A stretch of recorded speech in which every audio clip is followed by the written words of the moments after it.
Why should you never make a contract with a cat? Because of their retractable claws. And this is Balloon Animal Lesson number 85. Hello Balloon World, I'm Michael Floyd, your balloon twister, and this time I want to teach you how to make a bow and arrow. This thing is so fun. Who won't want to play with a bow and arrow? It uses 4 balloons, but it's really easy to make. And the best part about it, it actually fires. Let me show you how to make it. To make your bow and arrow, you'll need 4 260s. I'm using light brown for the bow, dark brown for the handle, gray for the string, and another gray for the arrow. Let's get started. We're going to start with our bow. Get your 260, I'm using light brown. Inflate it all the way. Let some air out and tie. Give it a nice squeeze and a stretch. Fold it over so the 2 ends meet. We want to twist these ends together, leaving just a little bit of bubble on each one. So you should have something that looks like that. To keep this from coming undone, we're going to take the bubble, we're going to push it through the bottom, and back up the other side. We want to divide this in half, so I'm going to try to pinch roughly in the middle and pull it taut so I can make sure I have roughly the middle point. Pinching there, I'm going to twist one side a couple of times to keep it from coming undone. If you don't get that perfectly in the middle, it's okay, but you want to get pretty close. I'm going to make sure this is even now by holding them together and measuring out. You can see the top one's just a little bit longer, but that's okay. I now want to twist 2 small bubbles with one motion right here on the end, like that.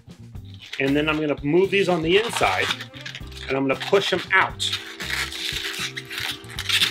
This pretty much pinch twists those. I'm going to twist that a couple more times to make sure that doesn't come undone on me. So you should have something that looks like this. This is the frame for our bow. Now let's get your handle balloon. For the handle, I'll be using a dark brown 260. Inflate it 2/3 of the way. Let some air out and tie. Give it a squeeze and a stretch. We start by making a small bubble, then another small bubble the same size. We're going to pinch twist the second bubble, pinch it, pull it, and twist it. Once you have that, we're going to take the knot, we're going to wrap it into that same seam, and pinch twist that second one also. So you should have 2 pinch twists here on the end. Making sure this is nice and soft, because that's important. We're going to take the bow that we have already made. We're going to wrap this balloon around tightly, twist off a section where it meets the 2 pinch twist bubbles, and we're going to twist this seam here into those pinch twists over there, trapping the 2 sections for the bow inside the flower petal.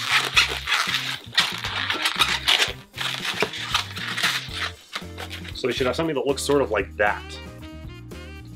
We want to position this at about the 1/3 mark. Now we want to twist a section about 4 inches long, big enough for your hand to hold on to. We're going to make 2 more pinch twists. 1-inch bubble, fold it over, pinch it, pull it, and twist it. Another 1-inch bubble, fold it over, pinch it, pull it, and twist it. Now, just like we did with the lower flower petal, we're going to do the same up here. Wrap it all the way around, and we want to twist it into that pinch twist there, making sure it holds these 2 balloons here real tight. Sometimes a pinch twist will start deflating on you like that one did. That's why I leave the excess on the end, because now I can replace it with another pinch twist bubble. 1-inch bubble, fold it over, pinch twist it. The rest of this I don't need, so I can pop it off at the end. Let the air out slowly, and then wrap it up into those pinch twists. There we go.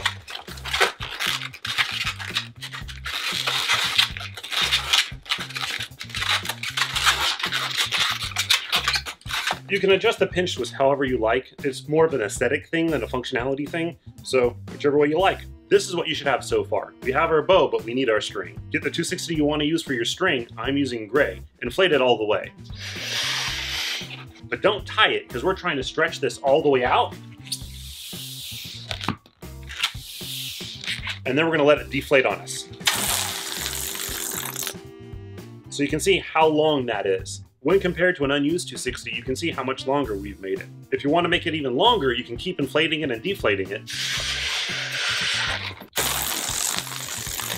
But be careful, because the more times you inflate it, the more likely it is to pop on you. Now that we have our stretched out 260, we're going to attach it to our bow. Take the talon and wrap it into one side. Take the other end and wrap it into the other side.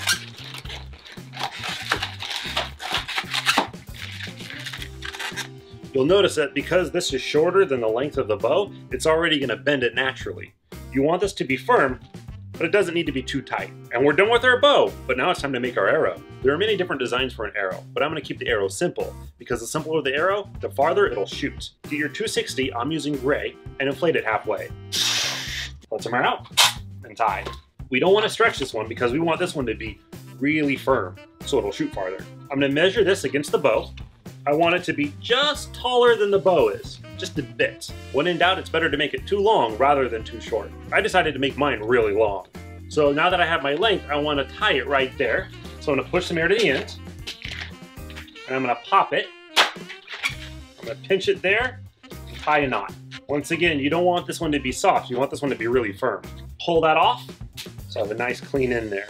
And that's it. That's the simple arrow. I know it doesn't have a fancy arrowhead or a feathery tell, but if you're going for distance, this is your best option. What I found is adding a big bulky tell or a big bulky front end will make the arrow not go far or won't make it fire at all. So now that we have our bow and arrow, it's time for me to show you how to shoot it. As you've guessed by now, you're going to hold on to the handle with one hand, and you're going to put the arrow in the opening on the other side. You're going to rest the knot on the outside of the string and pull it back. Because the end of the balloon is round, it's likely to slip off, so it takes a little bit of practice, because you just want to make sure you get that pressure just right. You don't have to pull back on this bow very far to shoot it. In fact, if you pull back way too far, you'll end up bending your bow, and it'll end up being shot a shorter distance. But there we go, a really simple bow and arrow that anybody can make. These things can be a lot of fun, but be careful. If you give this to a kid that's a little too active, he might end up shooting you. So what do you guys think? Do you like this design? Is this something you'll use? Let me know in the comments below. While you're down there, let me know what you want to learn next. If you enjoyed this video, click that thumbs up button. And if you want more balloon animal lessons, check out the playlist here. And don't forget to subscribe to my channel. I'm Michael Floyd, your balloon twister. Remember, anything can be made out of balloons, even a bow and arrow that really shoots. Hey, it came back. That was cool. Even a bow and arrow that really shoots. That didn't shoot at all. Hey, you stayed all the way to the end. Okay, you deserve something special. I'm gonna teach you how to make a one balloon bow and arrow. What? It can't be done. Oh yes, it can. Get whatever 260 you want and inflate it all the way. Let a little bit of air out and tie it. Give it a stretch. Fold it in half so you can find the midpoint. Once you have the midpoint, twist it.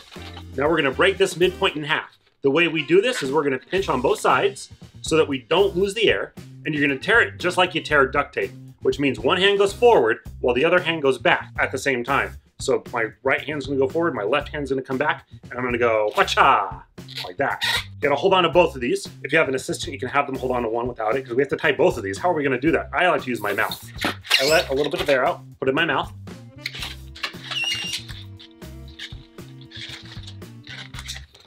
You tie that one, then you tie this one. You want two sections that are about the same length. They don't have to be perfect, but they should be straight. As straight as you can make them. And there we go, one balloon bow and arrow. I know what you're saying to yourself. That's not a bow and arrow, it can't even be fired. Oh yes it can, let me show you. I'm just gonna put my arrow here into my bow. I'm gonna pull it back and I'll let it go. How cool is that?